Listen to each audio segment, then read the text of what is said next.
저희가 지난 세 번에 걸쳐서 예수님을 만난 세 부류의 사람들을 만나보았습니다. 그 첫 번째 사람들이 베드로로부터 시작되는 베드로와 안드레, 야고보, 요한이었습니다. 이들은 그 당시에 그다지 큰 문제점을 발견할 수가 없는 인생을 살고 있었습니다. 그냥 일상의 삶을 살고 있었던 것이죠. 그들의 직업이 어부니까 바다에다가 배를 띄우고 그물을 내리고 고기를 잡고 있다가 예수님을 만났습니다. 이 말씀이 주는 가장 선명한 메시지는 이것입니다. 일상의 삶을 살고 있는 사람도 예수를 만나야 한다는 것입니다. 조금 더 설명하면 문제가 별로 없는 것처럼 보이는 인생에게도 예수님은 필요하다라고 하는 것입니다.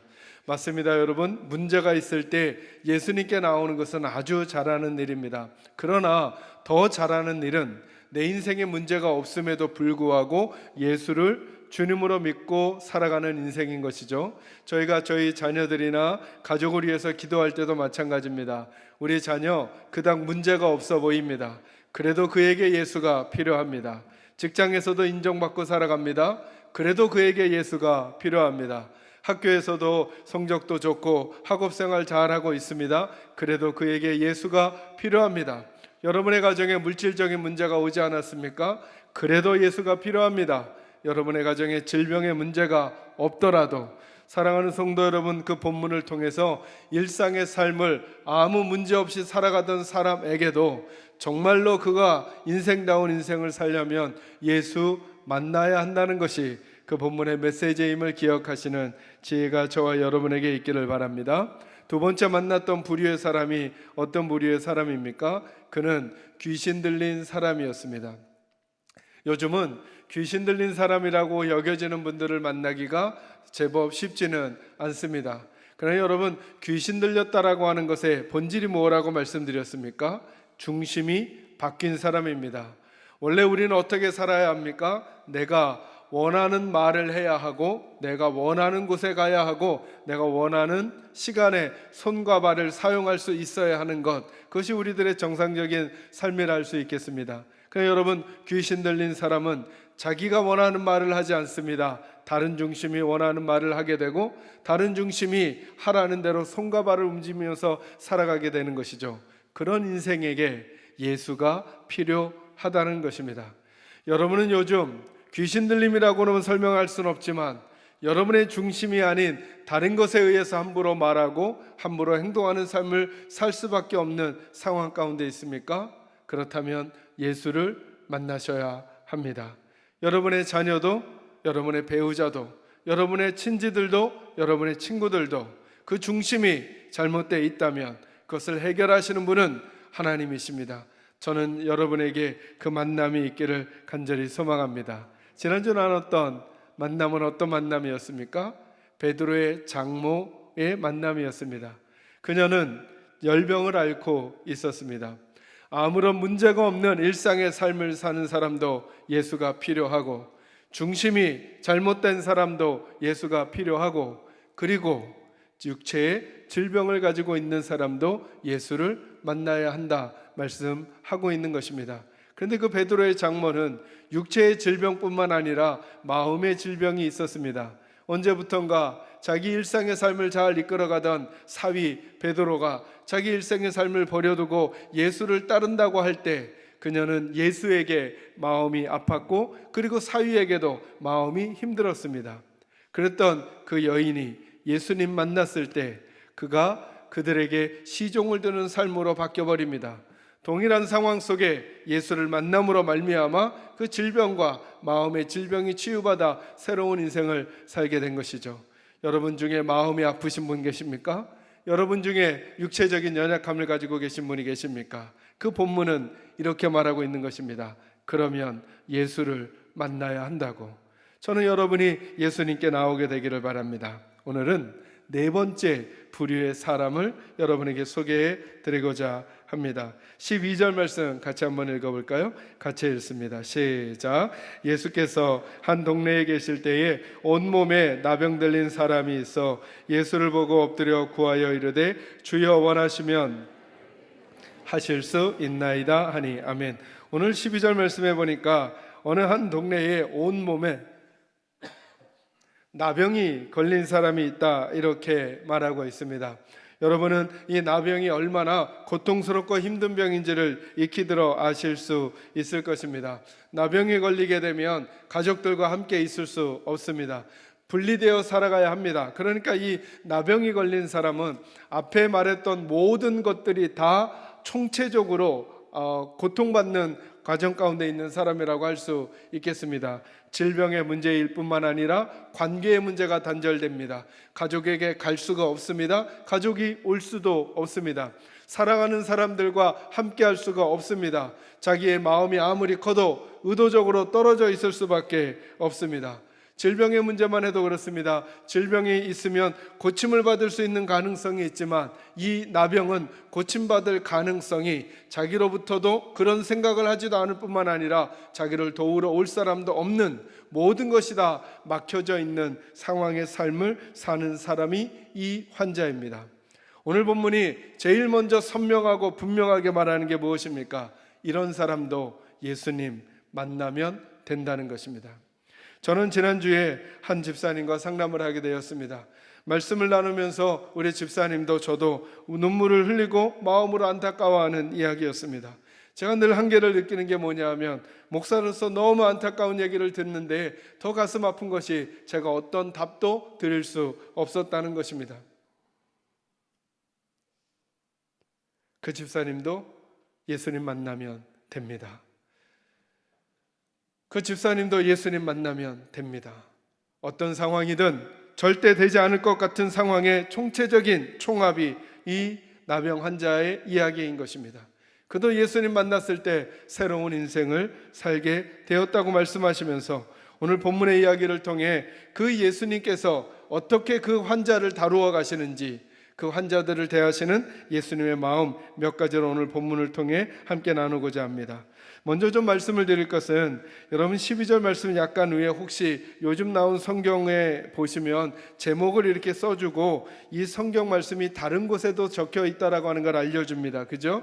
마태복음 8장 1절에서 4절에도 이 이야기가 나오고요, 마가복음 1장 40절에서 45절에도 이 이야기가 동일하게 기록이 되어져 있습니다. 그런데 이제 오늘 제가 여러분과 세 군데를 살필 텐데요, 이 세 군데에 보면 각기 마태복음, 마가복음, 누가복음이 주목하고 있는 부분이 약간 다릅니다. 왜 마태복음을 쓴 분은, 마가복음을 쓴 분은, 누가복음을 쓴 분은 다른 복음서와 다른 부분에 더 강조점을 두었는가를 살피면서 거기에 담겨 있는 예수님이 우리들을 대하시는, 그리고 우리에게 알려주고 싶으신 내용이 뭔지를 좀 더 이야기 나누고자 합니다. 여러분 이 시간에 본문을 표시하시고 마태복음 8장 말씀으로 먼저 와보시기 바랍니다. 8장 1절에서 4절에 동일하게 본문의 말씀을 기록하는데 약간 다르게 기록하는 부분이 있습니다. 8장 1절 그리고 2절 말씀을 같이 한번 읽도록 하겠습니다. 읽습니다. 시작. 예수께서 산에서 내려오시니 수많은 무리가 따르니라. 한 나병 환자가 나와 절하며 이르되 주여 원하시면 저를 깨끗하게 하실 수 있나이다 하거늘. 아멘. 마가복음과 누가복음에는 이 이야기가 어떻게 시작되느냐 하면 이런 식으로 시작됩니다. 한 동네에 한 나병 환자가 있었다, 이렇게 설명합니다. 그러니까 다른 상황은 설명하지 아니하고 한 환자가 예수님께 나왔다, 이런 이야기를 합니다. 그런데 마태복음은 그 상황 앞에다가 조금 다른 이야기를 덧붙여 놓습니다. 8장 1절에 보니까 이렇게 말합니다. 예수께서 산에서 내려오시니 누가 따른다고요? 수많은 무리가 예수를 따르고 있었답니다. 그리고는 2절 말씀에 한 나병 환자가 나와서 절했다, 이렇게 말합니다. 그러니까 의도적으로 두 무리를 비교하고 있는 것입니다. 한 무리는 수많은 사람들과 그 중에 한 사람을 비교하고 있는 것입니다. 그러니까 그 당시에 예수님 옆에 수많은 사람들이 있었다는 것입니다. 그 사람들이 어떤 이유로 예수님 옆에 있었는지 모르지만 오늘 본문에서 예수님께서 주목하신 사람은 딱 한 사람이라는 것입니다. 나병 환자. 오늘 이 자리에 예배하는 저와 여러분도 마찬가지입니다.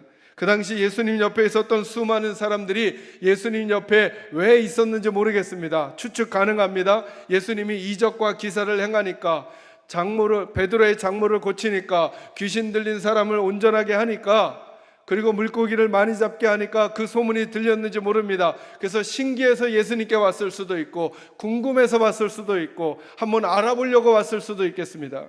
그러나 오늘 예수님은 주목하라고 말씀하시는 것입니다. 왜 내가 이 한 나병 환자에게만 주목했는가? 이 나병 환자는 수많은 무리들과 다른 태도가 있었다라고 하는 것입니다.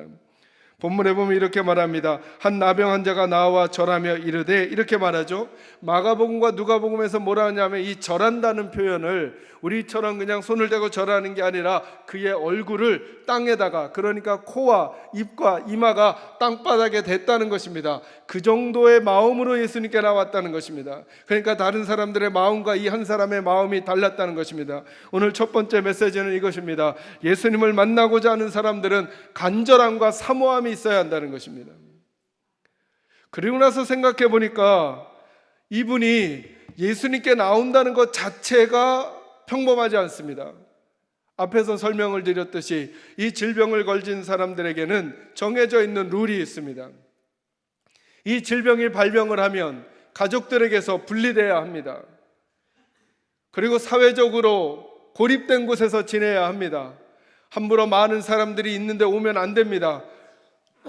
혹시라도 그 비슷한 곁을 지나가게 되면 스스로가 소리쳐야 합니다. 나는 부정하다, 나는 부정하다. 그래서 다른 사람들로 하여금 자기 곁에 못 있게 해야 합니다. 아니, 거꾸로 그런 사람이 다가오려고 하면 사람들이 돌을 집어서 던져서 그 돌 던진 거리만큼 안에 못 들어오도록 막는 게 일반적입니다. 그런데 어떻게 이 환자는 예수님 앞에 나올 생각을 했을까요? 이 사람에겐 장애물이 있었거든요. 질병의 장애물, 사회적인 벽의 장애물, 아니 감정의 장애물. 제가 이 말씀을 묵상하다가 이렇게 생각했습니다. 이 나병 환자의 복은 언제부터 시작되었을까? 질병이 나았을 때부터일까? 아니면 어느 순간인가 그에게 이런 마음이 들지 않았겠습니까? 나 한번 예수에게 가볼까? 예수에게 가려면 가야 하는 길에 장애물이 너무나 많은데 예수가 날 못 고치면 내가 나병 환자라는 게 다 들통이 나고, 그리고 사람들이 나를 밀쳐내고 나를 멸시하고 나에게 고함을 치고 돌멩이를 던지는 그 수모를 다 당해야 하는데, 그래도 나 예수에게 나가볼까? 라고 하는 그 생각이 든 그 시점이 있었을 것입니다. 어찌 보면 진짜 복은 그때 시작된 거죠. 예수님께 나오기 전에. 이 환자에게는 사모함이 있었던 것입니다. 저는 오늘 이 시간에 여러분에게 여쭙고 싶은 것입니다. 여러분, 오늘 이 자리에 간절함과 사모함으로 예수 앞에 있냐는 것입니다. 그냥 궁금해서, 그냥 신기해서, 그냥 오던 발걸음이니까.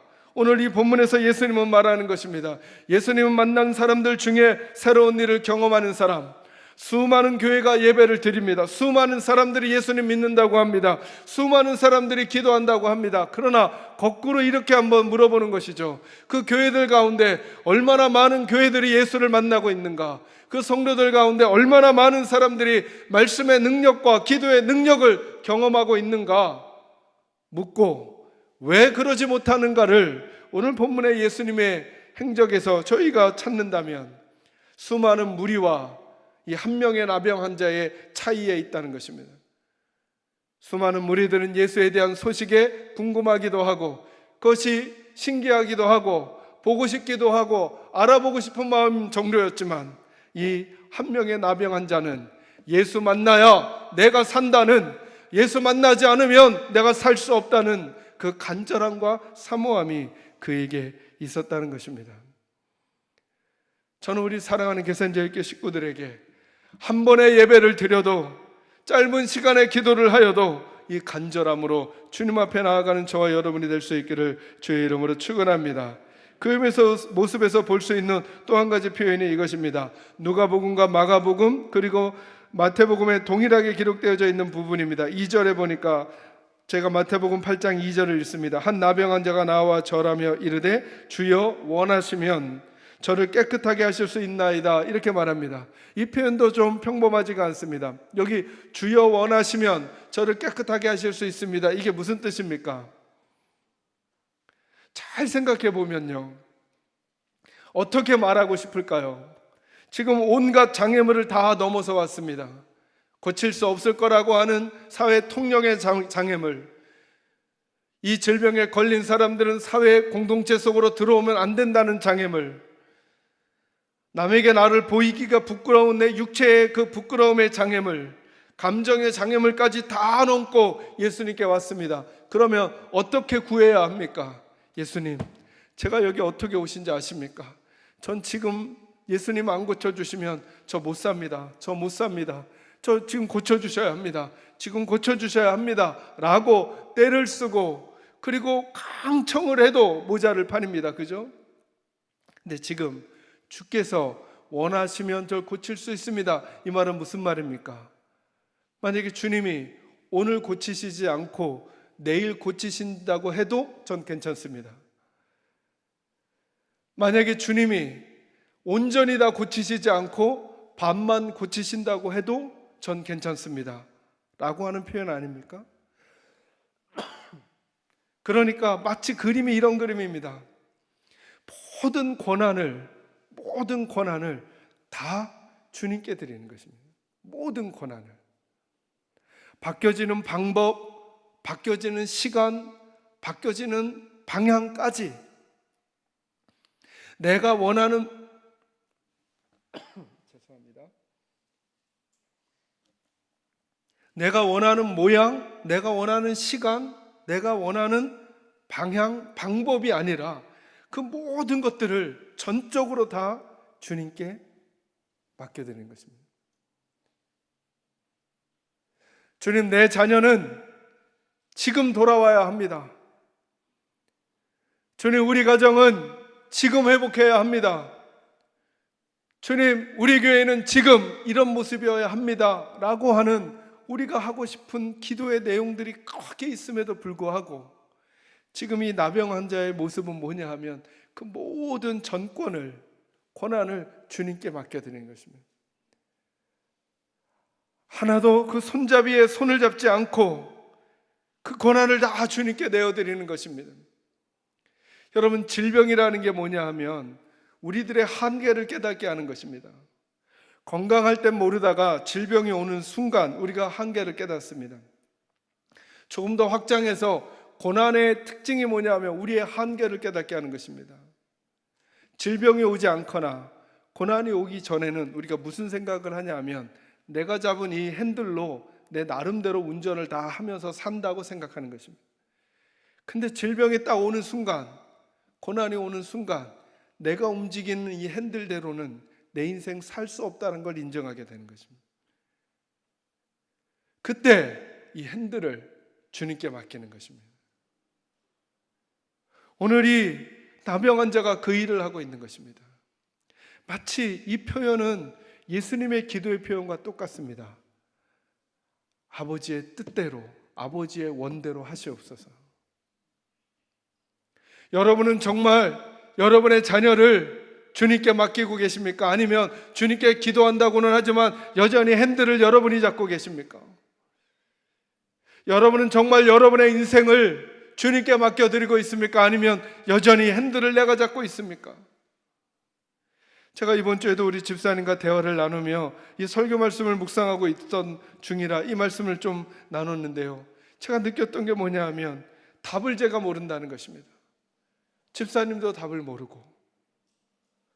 그때 제게 깨달아진 게 뭐냐 하면 그래서 너무 감사하다는 거예요.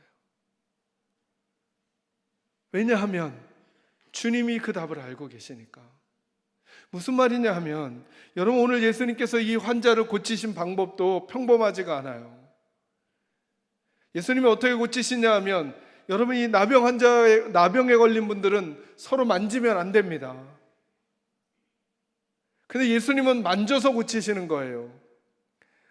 예수님은 말씀으로도 고치실 수 있었거든요. 여러분 기억하시죠? 백부장의 하인이 아파 죽어가고 있을 때 예수님이 그곳에 가시지 않았습니다. 그냥 말씀만으로도 고칠 수 있었습니다. 그러면 오늘도 만지지 않으셔도 되는 거죠. 이게 뭔 얘기를 하는 걸까요? 사람들 생각엔 그 방법으로는 안 된다는 것입니다. 그런데 주님은 된다는 것입니다. 이 말은 우리는 방법을 모르지만 주님은 알고 계신다는 것입니다. 주님은. 그러니까 저와 여러분이 하나님 앞에 기도할 때 그래서 소망 가운데 기도해야 하는 것입니다. 길이 안 보입니다. 전후좌우로 다 막혀버렸습니다. 어떻게 할지 모르겠습니다. 어떤 방법을 써야 될지 모르겠습니다. 그러나 주님의 방법을 알고 계십니다. 그래서 죽게 원하시면 주님께 모든 권한을 다 드리는 것입니다. 마치 나는 아무것도 할 수 없다는 사실을 인정하면서 그때 하나님의 일을 경험하기 시작하는 것입니다. 여러분 다시 기도를 시작하셔야 합니다. 자녀들을 위한 기도를. 여러분 다시 기도를 시작하셔야 됩니다. 여러분의 가정과 여러분의 생업과 여러분의 질병과 여러분의 마음의 병과 그것들을 주님이 그 핸들을 붙잡고 인도해 주시기를 간절히 사모하며 그것들을 응답으로 받는 복이 여러분에게 있기를 주의 이름으로 축원합니다. 두 번째로 저와 여러분이 조금 주목할 표현이 어디냐면 이제 동일한 본문을 기록하고 있는 마가복음이 다른 부분을 강조하는 것입니다. 1장 40절 이하로 한번 와보시기 바랍니다. 마가복음입니다.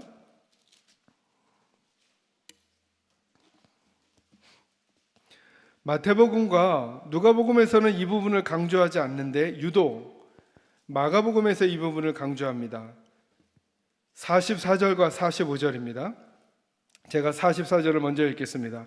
이르시되 삼가 아무에게 아무 말도 하지 말고 가서 내 몸을 제사장에게 보이고 내가 깨끗하게 되었으니 모세가 명한 것을 드려 그들에게 입증하라 하셨더라. 45절 같이 읽습니다. 그러나 그 사람이 나가서 이 일을 많이 전파하여 널리 퍼지게 하니 예수께서 다시는 드러나게 동네에 들어가지 못하시고 오직 바깥 한적한 곳에 계셨으나 사방에서 사람들이 그에게 나아오더라. 아멘.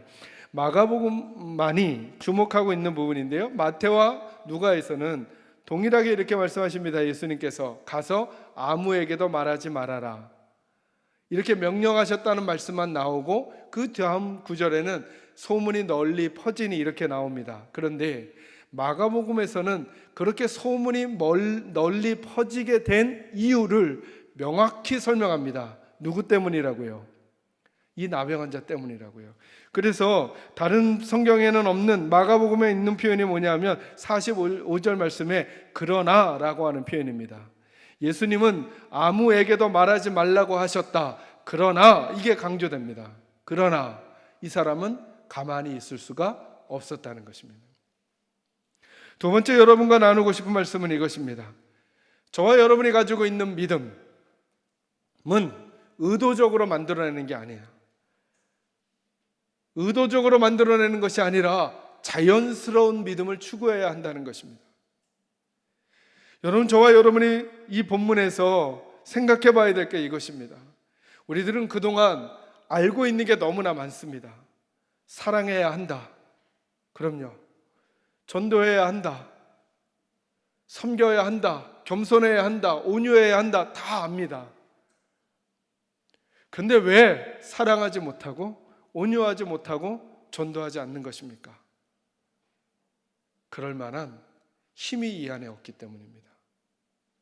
오늘 본문에 보면 예수님께서 이렇게 말씀하십니다. 너는 아무에게도 말하지 말고 이제 질병이 나았으니 제사장에게 가서 네 나은 모습을 보이고 예물을 드려 네가 나았음을 입증하라는 것입니다.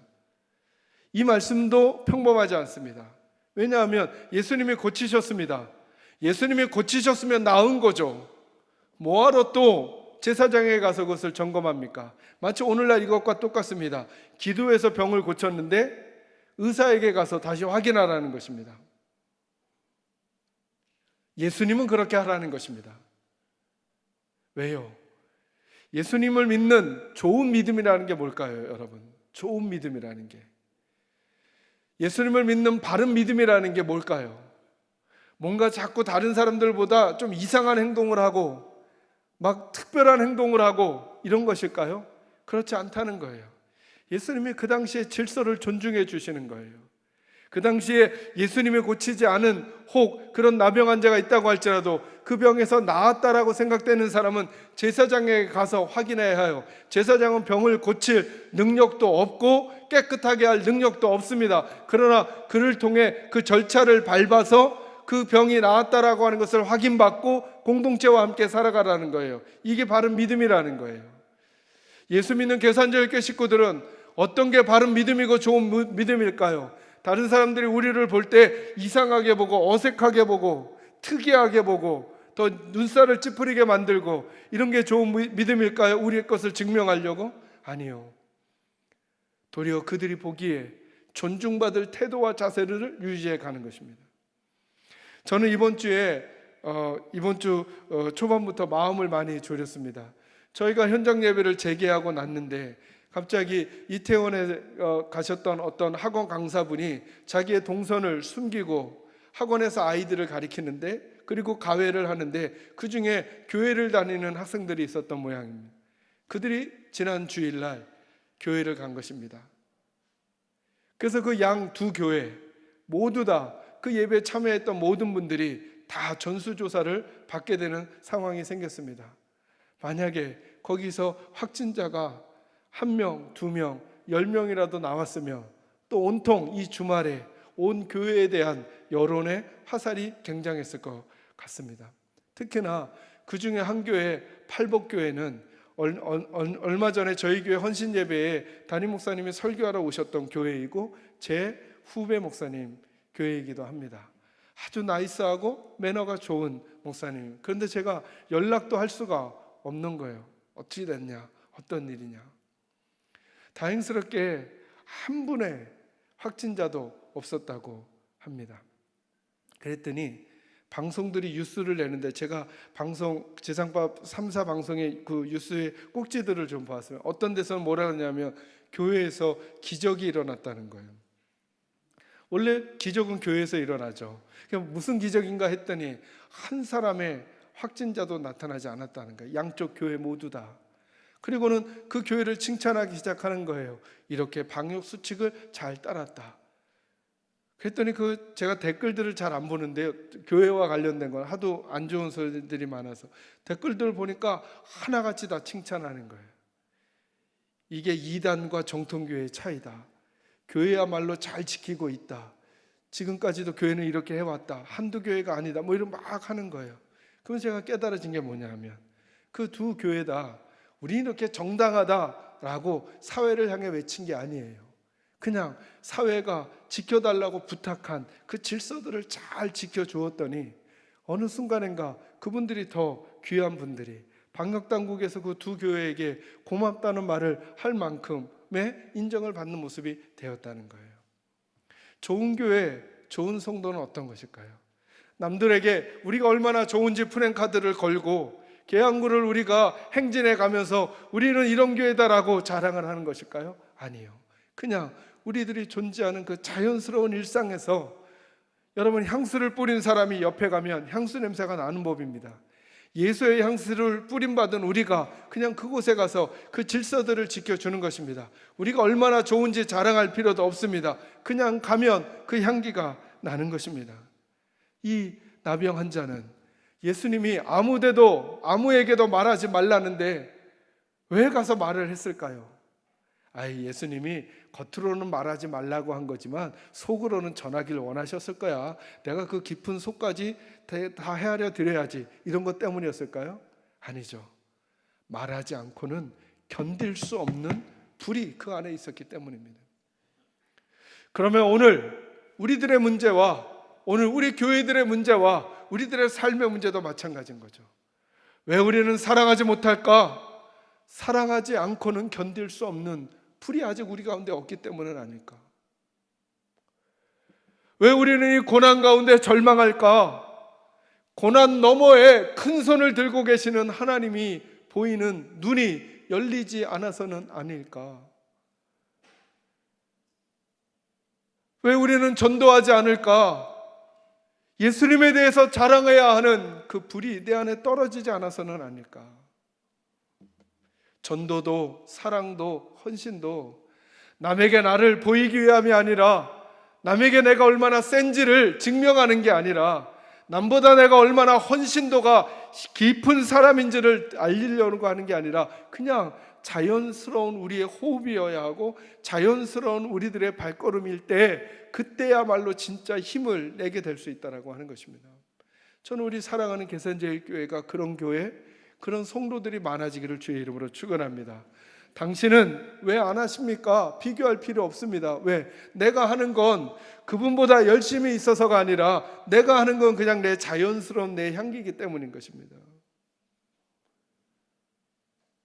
이렇게 현장 예배를 재개하면서도 혹시 구역장 되시는 집사님, 권사님들은 구역 식구들이 모두 현장 예배 나오라고 강요하시면 안 됩니다. 왜 나는 나오는데 그대들은 안 나오는가 비교하면 안 됩니다. 나오는가 안 나오는가로, 하는가 하지 않는가로 믿음이 좋고 나쁨을 평가하는 게 얼마나 무용한지를 우리는 이번에 금방 알게 되었습니다. 그렇게 하는 그것이 내가 너무 하고 싶은 일인가, 내가 너무 사모하는 일인가를 점검하고, 내가 남보다 더 섬기더라도, 남보다 더 애를 쓰더라도, 남보다 더 예배하더라도, 남보다 더 기도하더라도 그보다 더 내가 낫기 때문이 아니라 나는 그만한 충격을 주님께로부터 받았기 때문이라는 사실을 알고 내 걸음을 걸어가는 것이죠. 여러분 아십니까? 다 앉아있는데 한 사람이 서면 그 자체로 변화인 것입니다. 다른 사람에게 일어나 할 필요가 없습니다. 그냥 서면 다르다는 걸 보여주는 것입니다. 다른 사람이 걷는데 혼자가 뛰고 있으면 그 사람이 말하는 것입니다. 뛰어야 함을. 다른 사람에게 왜 걷고 있냐고 책망하거나 하게 되면 그 순간에 자기도 안 뛰게 되는 것입니다. 그냥 뛰면 됩니다. 다른 사람이 다 고난 가운데 절망하고 있는데 혼자 소망을 품고 있으며 왜 소망을 못 품냐고 다른 사람에게 윽박지를 필요 없습니다. 그 순간에 나도 윽박을 지르느라고 나도 웃고 있지 못하거든요. 그냥 내가 그 소망 가운데, 그 고난 가운데, 절망 가운데 웃고 있으면 다른 분들이 물어봅니다. 왜 웃냐고, 왜 웃냐고, 왜 뛰냐고, 왜 일어섰냐고. 그때 예수님 말을 해주면 되는 것입니다. 내 말이 아니라, 난 당신하고 다르니까가 아니라 내 안에 예수가 나로 하여금 웃게 하고, 내 안에 예수가 나로 하여금 뛰게 하고, 내 안에 예수가 나로 하여금 소망을 갖게 하신다는 말을 할 수 있는 자연스러움이 있다면 그것이야말로 저와 여러분에게 능력이 될 줄로 확실히 믿습니다. 한 가지만 더요. 이제 누가복음으로 오겠습니다. 누가복음에도 마태복음과 마가복음과는 다른 표현이 하나 있습니다. 이제 15절과 16절 한번 읽어볼까요? 15절 말씀, 16절 같이 읽습니다. 시작. 예수의 소문이 더욱 퍼짐에 수많은 무리가 말씀도 듣고 자기 병도 고침을 받고자 하여 모여오되 예수는 물러가사 한적한 곳에서 기도하시니라. 아멘. 여기에 누가복음에만 표현하는 표현이 하나 있습니다. 그게 15절과 16절 사이에 있습니다. 15절에 보니까 예수의 소문이 더욱 퍼짐에 수많은 무리가 말씀도 듣고 자기 병도 고침을 받고자 하여 모여오되 이렇게 말하죠. 16절이 영어 성경으로 이렇게 됩니다. 거기에 그러나라고 하는 단어가 또 들어갑니다. 그러나 예수님은 뭐 하러 가셨다고요? 기도하러 가셨다고요. 그러니까 많은 사람들이 이제 지금 예수님께서 이 환자를 고치고 난 다음에 모든 그 관심이 예수님께 몰려왔습니다. 그래서 이 환자처럼 병고침을 받고 싶은 사람들이 막 예수님께 몰려오는 것입니다. 그때 누가복음은 여기에 주목하고 있는 것입니다. 그러나 예수는 한적한 곳에 기도하러 가셨다. 지난 시간에도 말씀을 드렸던 것처럼 누가는 의사였습니다. 그는 과학적인 설명과 논리적인 설명에 매우 탁월했던 사람입니다. 근데 그는 누가복음을 기록하면서 예수님의 행적 가운데 그가 강조하는 게 누가복음에서는 뭐냐면 기도고, 누가가 또 하나 기록한 사도행전에서는 성령입니다. 그렇게 과학적이고 논리적이고 합리적인 누가가 어느 부분에 더 집중하느냐 하면 마태와 마가는 그냥 그 상황을 얼버무려 설명하는데 이 부분을 이렇게 설명합니다. 그러나 사람들이 그렇게 많이 고침받으려고 몰려오는데 그러나 예수는 기도하려 한적한 곳에 나아가셨다 이렇게 표현합니다. 마지막 세 번째로 저와 여러분이 하나님 앞에서 깨달았으면 좋겠는 것이 이것입니다. 있을 자리를 환경이 정하게 하는 게 아니라 하나님 앞에서 내 정체성으로 내가 있어야 한다는 것입니다. 예수는 인기가 높아졌습니다. 사람들의 관심이 좋아졌습니다. 그래도 예수님은 당신의 있을 자리를 환경 때문에 정하지 않고 자기가 늘 누구인지를 잊지 않았습니다. 하나님 앞에 머무는 것이죠. 저는 우리 교회도 그랬으면 좋겠습니다. 다른 교회들보다 부흥하고 성장해도 우리 교회는 늘 있어야 할 자리가 있습니다. 그것 때문에 우리가 우리의 자리를 바꿀 수 없습니다.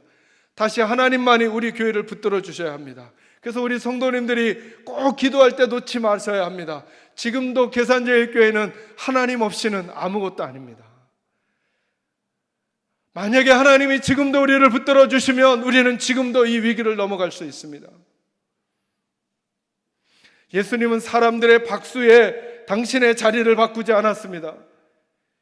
예수님은 사람들의 몰려옴에 당신의 태도와 자세를 바꾸지 않았습니다. 누가는 그 일이 충격적이었던 것입니다.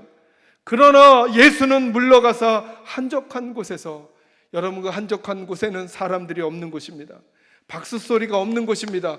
비교할 대상이 없는 곳입니다. 나를 인정하는 사람이 없는 곳입니다. 오직 하나님만이 있는 곳입니다. 사람들과 있을 때 어떤 태도였는지, 남들에게 박수 받는 일을 했을 때 네 마음은 어땠었는지, 그리고 사람들이 몰려올 때 네 기분은 어땠었는지를 하나님께 점검받아야 하는 자리, 그 자리가 없이는 또다시 사역의 자리로 나아갈 수 없음을 주님은 너무나 잘 알고 계셨고, 그리고 우리에게 알려주고 싶으신 것입니다. 그래서 사실은 우리들의 성공과 실패는 우리들의 삶의 자리 이전에 하나님 혼자 계신 그 자리에 내가 머무를 때입니다. 그때만 우리는 우리를 보게 될 것입니다. 그 자리에 일어나 나오면 저만 해도 목사로 불리지 않습니까? 그죠? 그러면서 제가 저의 모습을 다 보여드릴 수 없습니다. 제 모습이 아닌 저의 모습에 갇혀버릴 때도 많이 있습니다. 그러나 하나님 앞에선 전 그냥 한 피조물에 불과한 것이죠. 부끄럽고 죄송하고 고개를 들 수 없고 용기가 나지 않고, 아니 다시 그래서 주님밖에 소망이 없는, 그리고 그곳에서부터 세상 어디에서도 얻을 수 없는 위로와 용기, 평안과 힘을 얻어 다시 걸을 수 없었던 우리가 걷고, 다시 볼 수 없었던 우리가 보고, 다시 말할 수 없었던 우리가 말을 하게 되는 그 자리가 우리에게 주님 앞에 머무는 자리여야 한다는 것입니다. 여러분은 한적한 곳에 물러가셔서 지금 기도하고 계십니까? 아니면 다른 사람들과 말을 섞으면서 다른 사람들의 소리에 여러분의 정체성을 잃어버리고 있지는 않습니까?